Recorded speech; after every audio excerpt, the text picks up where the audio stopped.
Guys कहानी शुरू करने से पहले मैं बताना चाहूँगी कि बाहर बहुत बारिश है तो थोड़ा सा नॉइस हो सकता है।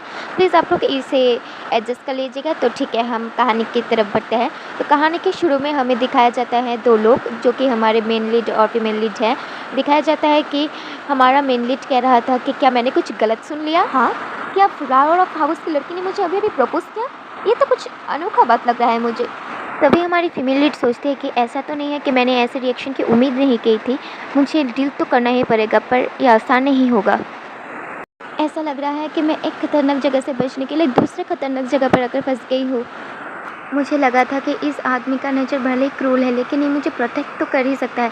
अब पीछे मुड़ने का कोई फ़ायदा नहीं, मैं आगे बढ़ चुकी हूँ। तभी हमारा हीरो हमारी हीरोइन की तरफ देखता है और बोलता है, लगता है तुमने बहुत आराम की ज़िंदगी जी है, इसलिए तुम समझ नहीं पा रही हो कि अभी तुम क्या बोल रही हो।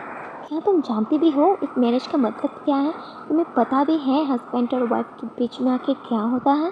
तभी हमारी हीरोइन हमारे हीरो की तरफ देखती है और बोलती है, मुझे अच्छे से पता है एक हस्बैंड और वाइफ के बीच में क्या होता है, पर हम लोगों ने तो अभी शादी नहीं की है, क्या हम कर रहे हैं?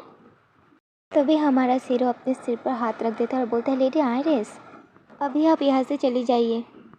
हाँ, पहले शायद मैं पत्ते की तरह काँप जाती, लेकिन अब मुझे एम्बेरसमेंट से कोई फ़र्क नहीं पड़ता। आयरिस कह रही थी कि वो ड्यूक एल्बर्ट जो माइन कंपनी का मुखिया है, वो मुझे पाने के लिए बहुत ही ज़्यादा तरस रहा है।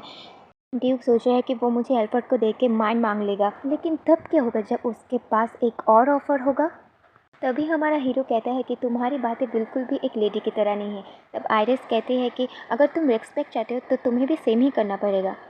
तभी अपनी उंगली से सेड्यूस करते हुए है कि अगर एल्फर्ड ड्यूक को सोने की खान दे देता है तो ड्यूक मुझे उसे दे देगा, लेकिन अगर तुम ड्यूक को कुछ और कीमती चीज़ दे दो तो वो मुझे तुम्हें दे देगा। तभी हमारा हीरो बोलता है कि क्या तुम मुझे बता रहे हो तुम माइन से ज़्यादा कीमती हो? तभी आयरिस हमारे हीरो का कॉलर पकड़ती है और बोलती है, कम से कम अब तक मेरे अंदर ज़िंदगी तो है। तभी हमारा हीरो बिल्कुल शॉक हो जाता है और सोचता है, ये बात इसे कैसे पता? तभी हमारा हीरो सोचता है कि राजा और इसका जानते हैं कि वो क्या कर रहे हैं। तभी वो अचानक से गुस्सा होकर हमारे हीरोइन के बिल्कुल करीब आ जाता है और गुस्से में बोलता है कि अच्छा होगा कि तुम अभी चुप हो जाओ, वरना तुम खिलने से पहले ही मुरझा जाओगी। तभी आयरिस बिल्कुल कॉन्फिडेंटली बोलती है कि अगर तुम मुझे मारोगे तो तुम खुद को ही चोट पहुँचाओगे, तुम्हारा सारा प्लान खराब हो जाएगा और तुम्हें एक भयानक एंड का सामना करना पड़ेगा, और जो ऑयरलेस तुम्हारे आसपास रहता है वो तुम्हें एक मिजरेबल डेथ देगा। अब और क्या है जो तुम जानना चाहते हो?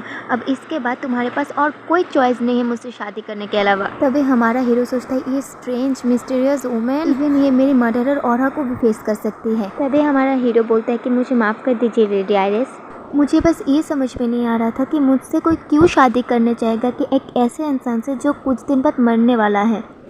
तभी हमारी हीरोइन बोलते हैं, मैं बस अपनी फैमिली से छुटकारा पाना चाहती हूँ, फिर मैं एक ऐसी जगह बनाऊंगी जहाँ मैं अपने अनुसार चल सकूँ, एंड मैं इसके लिए अपना बेस्ट करूँगी।